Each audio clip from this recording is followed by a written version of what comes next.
The concept of the Antichrist has captivated the minds of theologians, scholars, and believers for centuries. In recent times, claims have emerged that suggest the arrival of the Antichrist being imminent, often driven by interpretations of biblical passages and contemporary events. Today, we'll explore various theories surrounding the identity and characteristics of the Antichrist, analyze their strengths and weaknesses, and examine the signs that some believe indicate the presence of the Antichrist in our world today.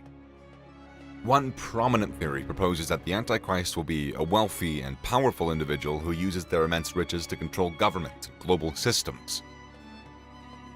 Proponents of this theory often point to biblical references such as the beast from the sea with 10 horns and 7 heads, suggesting that these symbols represent different nations or power groups. In this interpretation, the Antichrist, as a wealthy billionaire, could exert influence over these structures. They might lead a global corporation or hold significant political power, making them a central figure in global affairs. This theory also draws attention to the economic control aspect, where the second beast gives people a special mark for buying or selling, symbolizing the Antichrist's ability to manipulate international finance and the technology to further their agenda. Another theory suggests that the Antichrist will emerge as a charismatic religious leader who manipulates miracles and signs to establish a global religion. This theory is rooted in biblical passages that hint at spiritual trickery. The political leader theory proposes that the Antichrist will be a powerful political figure capable of uniting different nations under a single government. Initially, this leader may promise peace and prosperity, but eventually will lead people away from God. This theory draws connections to biblical passages, particularly Daniel 7:23-25, which mentions a fourth kingdom that will consume the entirety of earth, possibly signifying a global government led by the Antichrist. Some believe that the Antichrist could emerge from within the Christian church, albeit in a distorted form. This theory suggests that this leader may follow a twisted version of Christianity and reject fundamental beliefs, drawing inspiration from biblical passages that speak of people leaving the faith in the end times. Intriguingly, the alien deception theory posits that the Antichrist might deceive humanity by pretending to be an extraterrestrial being. This idea is rooted in the Antichrist's ability to employ supernatural powers and is supported by biblical warnings about lies and powerful fake miracles in the end times.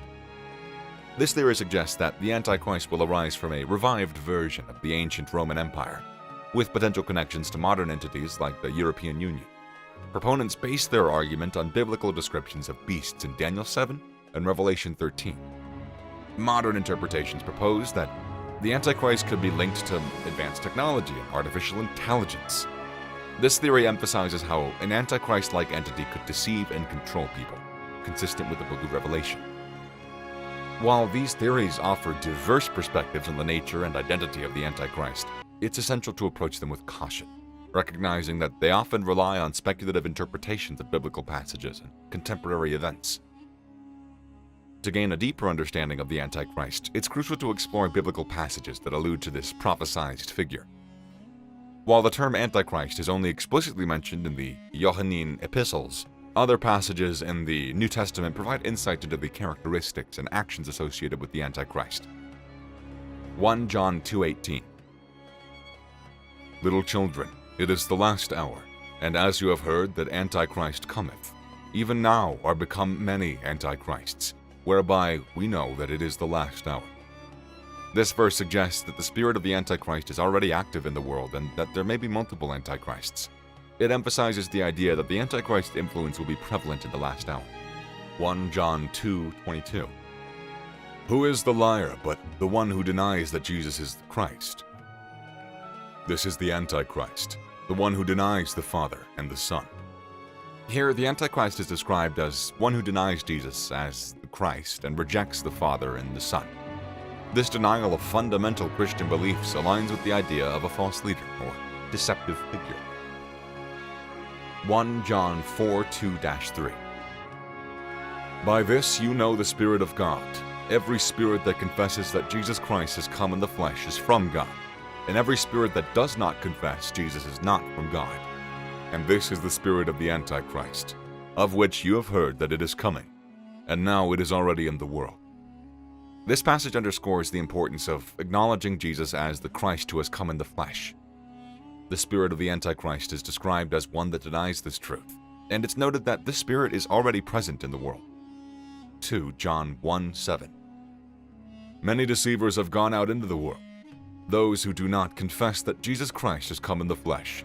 Any such person is the deceiver and the Antichrist. Similar to the previous passage, this verse highlights the presence of deceivers who reject the incarnation of Jesus Christ. These deceivers are identified as both deceivers and antichrists.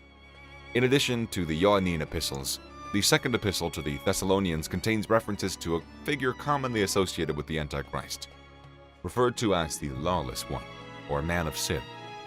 This passage provides further insights into the characteristics and actions of the Antichrist. 2 Thessalonians 2:1-4. As to the coming of our Lord Jesus Christ and our being gathered together to him, we beg you, brothers and sisters, not to be quickly shaken in mind or alarmed, either by spirit or by word or by letter, as though from us, to the effect that the day of the Lord is already here. Let no one deceive you in any way, for that day will not come unless the rebellion comes first, and the lawless one is revealed, the one destined for destruction. He opposes and exalts himself above every so-called God or object of worship, so that he takes his seat in the temple of God, declaring himself to be God. This passage introduces the concept of the lawless one who opposes God, exalts himself, and even declares himself to be God.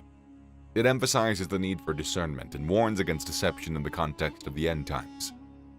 It is important to note that while these biblical passages provide valuable insights into the concept of the Antichrist, they do not offer a clear and unequivocal description of this figure. Interpretations vary, and the identity of the Antichrist remains a subject of theological debate and speculation. While the identity of the Antichrist remains uncertain, many believers and scholars argue that certain signs in the contemporary world may indicate the presence of the Antichrist's influence. These signs are often based on interpretations of biblical prophecies and observations of societal trends. It's essential to approach these signs with caution and a critical mindset, recognizing that they are subject to diverse interpretations. One sign often cited is the increasing secularization of society and the decline of moral values rooted in religious principles. This secularism emphasizes individual desires and self-centeredness, which can be seen as a departure from the teachings of Jesus, who emphasized love and selflessness. The Antichrist spirit is believed to thrive in a world that prioritizes human desires over God's plan and righteousness. Some argue that there has been a decline in reverence for Jesus Christ, with growing anti-God sentiments in society. This decline is reflected in a trend of increasing lawlessness, where respect for divine authority diminishes. For instance, the presence of Bibles in public spaces is diminished, and the fear of God appears to be on the decline globally. These changes are seen as paving the way for the eventual arrival of the Antichrist. Biblical passages warn of deception, powerful fake miracles, and false signs and wonders in the end times. Some individuals argue that contemporary society exhibits signs of heightened vulnerability to such deceptions.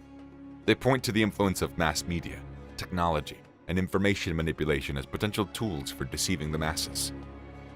The concept of an alien deception also aligns with this idea, suggesting that people might be easily swayed by extraordinary claims and supernatural phenomena. The concept of the Antichrist has fascinated and perplexed individuals for centuries. While there are various theories about the identity and nature of the Antichrist, it's essential to approach these theories with a critical mindset, recognizing that they often rely on speculative interpretations of biblical passages and contemporary events. The signs associated with the Antichrist in our world today are also subject to diverse interpretations and should be considered in the context of evolving societal trends and beliefs. And that's all for now. Thanks for joining us in the video. If you found the content engaging, don't forget to hit that like button, share it with your friends, and subscribe to our channel for more thought-provoking insights. And remember, your comments are invaluable to us, so share your thoughts down below. Thank you. Until next time, stay tuned for more intriguing stories. Why the accent? Who knows? Goodbye.